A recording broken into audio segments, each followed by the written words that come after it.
সামনের বছর রোজার ঈদে রোহিঙ্গাদের মিয়ানমারে ফিরিয়ে নিয়ে সেখানেই তাদের সাথে ঈদ পালন করতে চান জাতিসংঘের মহাসচিব আন্তোনিও গুতেরেস। আর সেই সময়ের মধ্যে তাদের ফেরাতে অঙ্গীকার করেন প্রধান উপদেষ্টা ডক্টর মোহাম্মদ ইউনূসও। লক্ষাধিক রোহিঙ্গার সাথে ইফতারে অংশ নিয়ে আশ্বাস দেন জাতিসংঘের প্রধান এবং বাংলাদেশ সরকার প্রধান। দিনভর রোহিঙ্গাদের সাথে কাটিয়ে শিশুদের কাছ থেকে তাদের সাথে ঘটে যাওয়া গণহত্যার বিবরণ শোনেন জাতিসংঘের মহাসচিব। বলেন, আন্তর্জাতিক দাতা গোষ্ঠীর অর্থ বরাদ্দ কমে গেলে রোহিঙ্গাদের জীবন মান উন্নয়ন ঝুঁকির মধ্যে পড়বে। কক্সবাজার থেকে মনিরুল ইসলামের রিপোর্ট, ক্যামেরায় ছিলেন সাজ্জাদ হোসেন শাকিল। পৃথিবীর কোনো বিশ্ব নেতা এর আগে এমন আয়োজনে অংশ নেননি। একসাথে প্রায় 1 লাখ রোহিঙ্গার জমায়েত, সবাই এই জায়গায় এক হয়েছেন উখিয়ার বিভিন্ন ক্যাম্প থেকে। উদ্দেশ্য একসাথে ইফতার। আয়োজনের দাওয়াত দিয়েছেন প্রধান উপদেষ্টা ডক্টর মোহাম্মদ ইউনূস, যেখানে প্রধান অতিথি জাতিসংঘ মহাসচিব অ্যান্তোনিও গুতেরেস। থ্যাংক ইউ, শুকরিয়া স্যার। অংশ নিয়ে প্রধান উপদেষ্টা চট্টগ্রামের ভাষায় কথা বলেন রোহিঙ্গাদের উদ্দেশ্যে। আশ্বাস দেন যে কোনো মূল্যে রোহিঙ্গাদের নিজ দেশে ফেরত পাঠানোর। সামনের বছর ঈদের সময় যেন অনার বাড়ির মধ্যে তাই ইউনিটি একত্র হন এবং দাদাদারির খবরের কাছে তাইরে অনেক তারিখ সম্বর্ধনা দেন। Many shared harrowing accounts of their ordeals in Myanmar and their journeys here. They want to go home. Myanmar is their homeland, and returning in a safe, voluntary and dignified manner is the primary solution for this crisis.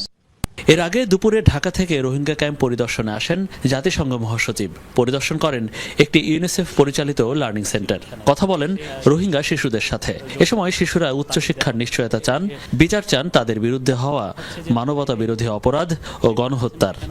আর তুন দিলা opportunity নাই দেয় humanities বনিবালা তাই আর বনিবা gym দিলা নাকি university মা দেয় higher education study করলে আর পারিম রোহিঙ্গার বিচার আছে বিচার তো ইতারা হয় মানে বিচারিয়ান করে দিবালা প্রেসার মানে তারা কোশিশ গজিল তো না আবার প্রেসার দিব।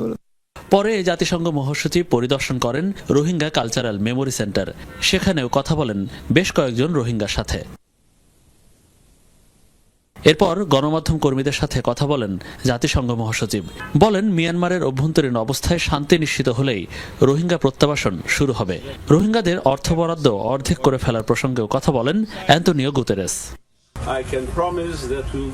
রোহিঙ্গারা নিজ দেশে ফেরত যেতে উদ্গ্রীব হয়ে আছে, তবে তাদের ফেরত পাঠাতে মিয়ানমারের মধ্যে শান্তি প্রতিষ্ঠা হওয়াও জরুরি। সেখানে এখনো ঝামেলাপূর্ণ পরিবেশ রয়ে গেছে। একথা নিশ্চিত যে রোহিঙ্গাদের ক্যাম্পে মানসম্মত জীবনযাপন প্রয়োজন। তবে অর্থ বরাদ্দ কমিয়ে আনার যে ঘোষণা, তাতে রোহিঙ্গাদের উন্নয়নের কর্মসূচি ঝুঁকির মধ্যে পড়বে। তাই অর্থ বরাদ্দ না কমাতে বিশ্ব নেতাদের সাথে কথা বলে সেই চেষ্টা করব। সবকিছু সেরে সন্ধ্যার পর বিমানে করে ঢাকার উদ্দেশ্যে রওনা দেন প্রধান উপদেষ্টা ও জাতিসংঘ মহাসচিব। লক্ষাধিক রোহিঙ্গা জনগোষ্ঠীর সাথে একসাথে ইফতার করলেন জাতিসংঘ মহাসচিব এবং বাংলাদেশের প্রধান উপদেষ্টা। কোনো সংস্থার প্রধান বা কোনো বিশ্ব নেতাদের কাছে পেলেই এই রোহিঙ্গারা একটা কথাই বলেন, সেটা হচ্ছে শান্তিপূর্ণভাবে দ্রুতই ফেরত যেতে চান মিয়ানমারে। এবারও সেটার ব্যতিক্রম হলো না। জাতিসংঘ মহাসচিবের কাছে তারা একই দাবি করলেন। কিন্তু কথা হচ্ছে, প্রতি বছর বা প্রতিবারই এটার আর বাস্তবায়ন হয় না। এবারও কি বাস্তবায়ন হবে? জাতিসংঘ মহাসচিব কি এই রোহিঙ্গাদের ফেরত নিয়ে যেতে পারবেন মিয়ানমারে? মনিরুল ইসলাম, যমুনা নিউজ, কক্সবাজার।